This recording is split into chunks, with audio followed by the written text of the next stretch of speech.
My attacks have no effect on you? Who decided that? Your darkness swallowed up my son? Who decided that? Greetings, fellow animal abuse enthusiasts. Welcome to Monster Hunter, a franchise that feeds your canine brain pure dopamine, obtained through some morally questionable methods. Last time, I shared my incredible experience with Monster Hunter World and its Iceborne expansion, which I totally beat without breaking a sweat. Huh? If you haven't seen those videos yet, I'd recommend watching them first, because today we're comparing that experience with Monster Hunter Wilds, the newest game in this amazing genre. And damn, it's been almost 10 years since World came out. I still remember watching Donkey play it back in 2018.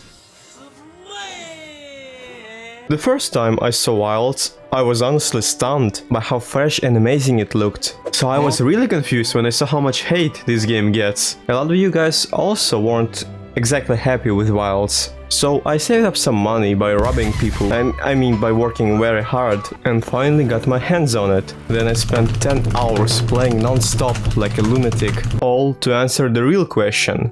Is this game actually good? And can it impress me in such a short period of time? And more importantly, is it better than World, or worse? Okay, for now, let's talk about how my first 10 hours went. That's about this part of the game, for those of you who already played it. I wanted to capture what I actually felt right at the start, and to be honest,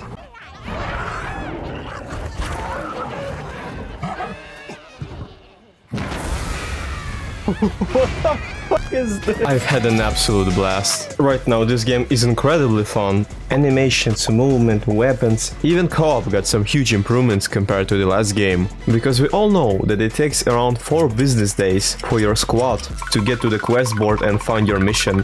Yeah, leave a like if that ever happens to you, or if you enjoy being stepped on. And can we talk about how good those seamless transitions are between leaving your base and going out to harass the local wildlife? What's next? Skippable cutscenes.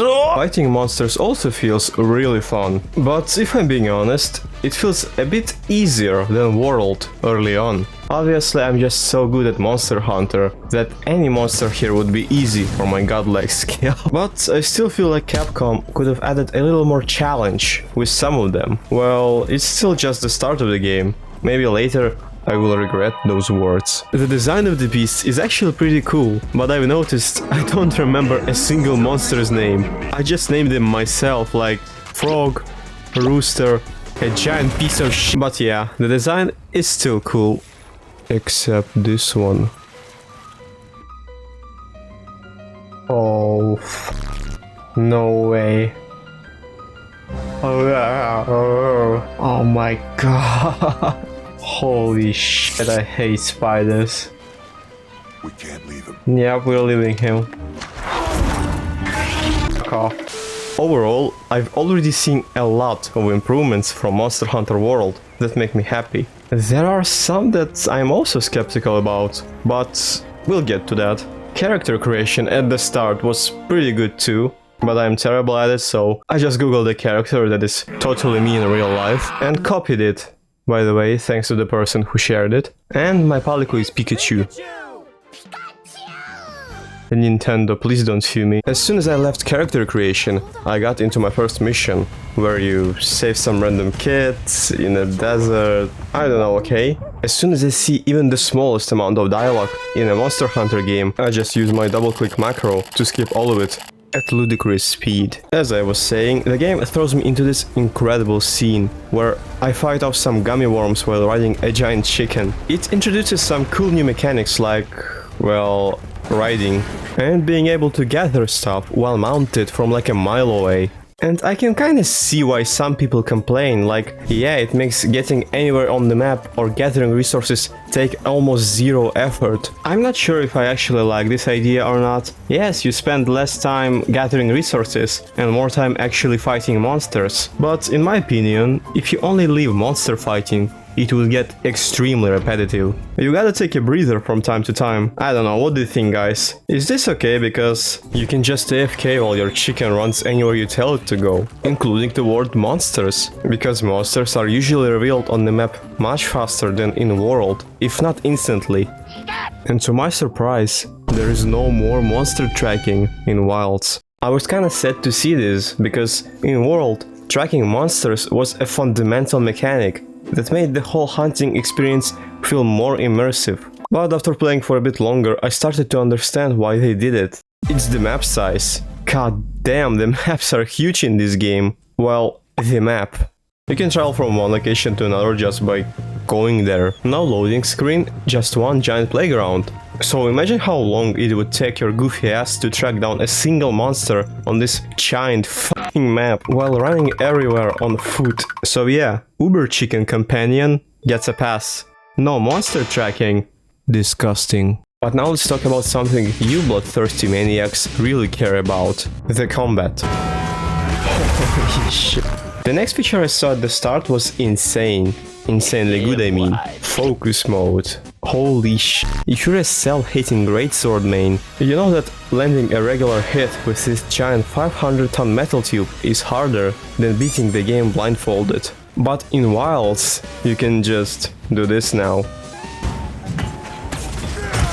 I have no words. This small feature lets me land the most disgusting, painful and heavy blows on any monster way more reliably. But wait, there's more. Constantly harassing monsters has a chance of applying a wound to them. Yeah, another free dopamine mechanic that lets you focus and just... That is just sick. There's no way it gets cooler than this. I think I'm probably doing it wrong because I think I am supposed to charge it first, but I don't care. I didn't want to watch guides for now, so tell me in the comments, maybe I'm missing something. I personally am a big fan of this new feature. Anything that gives me more ways to torture the ecosystem in this game is good. But wait, there's more. Another move that boosts your testosterone by like 500% is parrying. Holy shit. I don't think I need to explain how deflecting a hit from an angry giant-ass lizard is cool as fuck. Sometimes I have no idea how I land these, but it doesn't prevent me from doing insane shit like this every time. That is just peak game design. It sounds, looks and feels amazing. My favorite feature so far. I don't know if it's exclusive to some weapons, because I've been playing the greatsword only. Not because I am deeply addicted to it and don't want to try other weapons. I have no problem with that. But if you tell me to switch, I will murder you. So yeah, basically this was my 10-hour experience with Monster Hunter Wilds. I've seen a lot of things I wanted to see in World, a lot of much needed improvements, but also some possible flaws, like let's say absence of monster tracking, or those dog shit armor sets that give you just ridiculously terrible and useless armor bonuses. What the f is that? Those sets were the main reason for me to speedrun the game, because I wanted to get my hands on actually decent equipment, not this clown suit. And you know what? Only 8 hours later I actually beat the game. Well, the main storyline. I did not expect it to happen so quick. It took me around 18 hours to finish it, without really rushing, with completing some side quests, and honestly, it was pretty easy. Obviously, Monster Hunter World was my first Monster Hunter game, so it took me a lot of effort to learn how to play it from the start, master weapons, etc. But even after you consider all of that, I feel like monsters from World are genuinely harder than in Wilds. In World, many times monsters actually forced me to prepare for the fight. They made me craft suitable armor sets, potions and grind some side quests even, to actually continue the story. And that feeling you get when you beat the shit out of the lizard that forced you to do all of that is priceless. In Wilds, I didn't even bother crafting anything most of the time. I don't think I even failed the hunt once. Damn. And the main storyline? Oh boy. The whole story was pretty mid. Like, I would roll my eyes every time this shit-ass Eren Yeager wannabe appeared on the screen. F*** you, Nata. I regret saving your ass in the tutorial. But even though Nata is a huge piece of shit, there's a good reason for you not to skip cutscenes, like in this clip.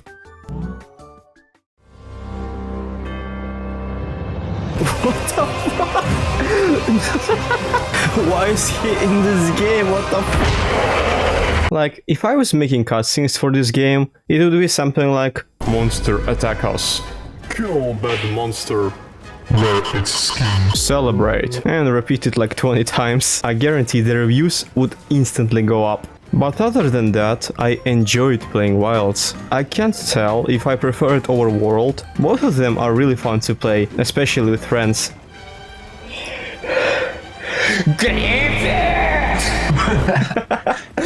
And we all know that the end of the main story is the start of the actual Monster Hunter game. So I'm looking forward to getting through any difficulty it throws at me, to be able to truly tell which game I like more. Probably the one where a dumbass dragon doesn't one-shot you by just farting. So stay tuned for the endgame review. Tell me what you liked or hated in Wilds, or just throw some random fun build ideas. Thanks for watching and bye!